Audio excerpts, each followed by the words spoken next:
plaidoyer commence par une question simple. Que voulons-nous et à qui nous adressons-nous? Le 23 avril 2025, dans les locaux de l'hôtel Alcor à Lomé, des commerçantes venues des grands marchés du Grand Lomé et de la région maritime ont décidé de mieux faire entendre leur voix en se formant à de nouvelles stratégies de plaidoyer.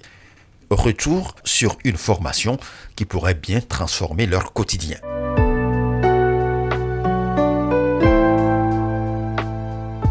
À l'initiative de l'association togolaise Femmes et Sida ATFS, connue pour son engagement en faveur des droits économiques des femmes, des dizaines de commerçantes ont suivi une formation sur les stratégies de plaidoyer.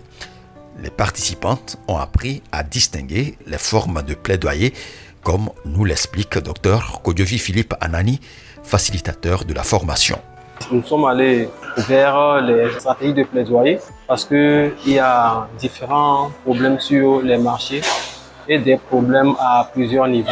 En fonction de chaque problème rencontré, quelle stratégie faudra adopter pour pouvoir le résoudre, notamment en utilisant l'outil de plaidoyer. Donc nous avons donné des canevas pour des problèmes mineurs et pour des problèmes majeurs. C'est quand on cherche à avoir un résultat qu'on fait un plaidoyer pour pouvoir solutionner quelque chose, pour pouvoir faire changer la mentalité ou bien l'opinion des décideurs vis-à-vis d'un problème qui survient, un marché par exemple. Les attentes des commerçantes en matière de plaidoyer sont nombreuses, mais 3 priorités se dégagent. La transparence des polices d'assurance, un système fiscal plus équitable et des mesures urgentes pour les victimes de l'incendie du marché d'Agoué à Sieyé. Ce dernier point apparaît comme une urgence absolue. Comment rembourser ces crédits quand tout est parti en fumée? La question hante encore les sinistrés, à l'image d'Hélène Maglioué-Cougnon, vice-présidente du marché, qui a pris la parole pour exposer la situation et mobiliser ses consoeurs autour d'un plaidoyer collectif. On était sous près, presque la moitié du marché, et ça allait bien. Mais voilà, entre-temps, le feu nous a pris et on a perdu beaucoup de choses au marché. Maintenant, nous sommes incapables de payer les prêts que nous avons avant que l'incendie n'arrive. Maintenant, que faire? Nous allons trouver l'argent pour payer.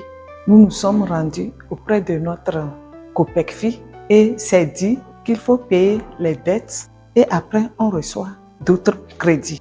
Voilà, le gouvernement nous a promis 50% si on était en prêt.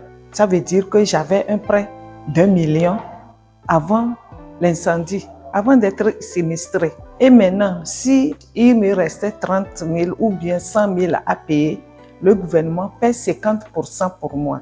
Bon, ce qui est en train de se faire. Mais d'autres microfinances ne le font pas, ils ont refusé. Qui doivent prendre les anciennes dettes d'abord. Maintenant, nous avons des problèmes parce que beaucoup de nos camarades n'arrivent pas à payer. Donc, les prêts sont suspendus. Que faire? On a des problèmes.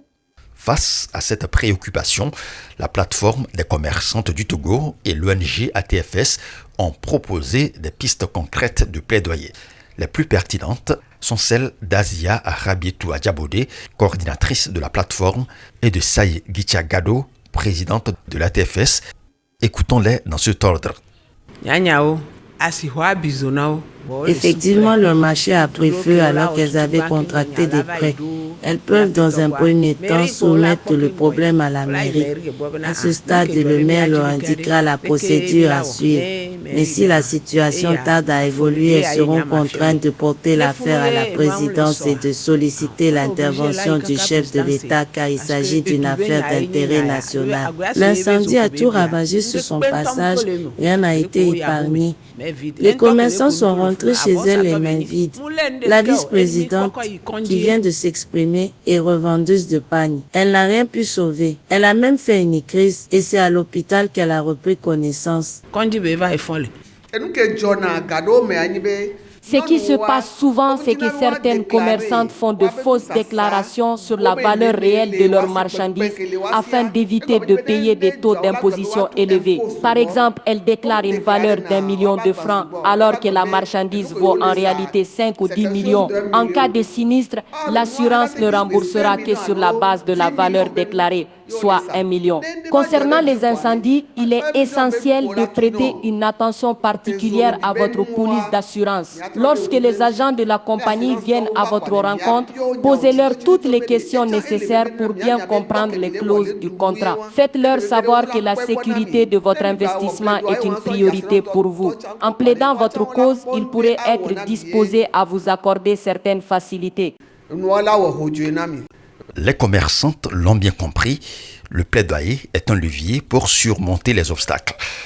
Grâce à cette formation, elles gagnent en stratégie et en assurance pour défendre leurs droits. Nous avons encore appris beaucoup de nouvelles choses ce matin qui, dans nos marchés, nous seront très utiles.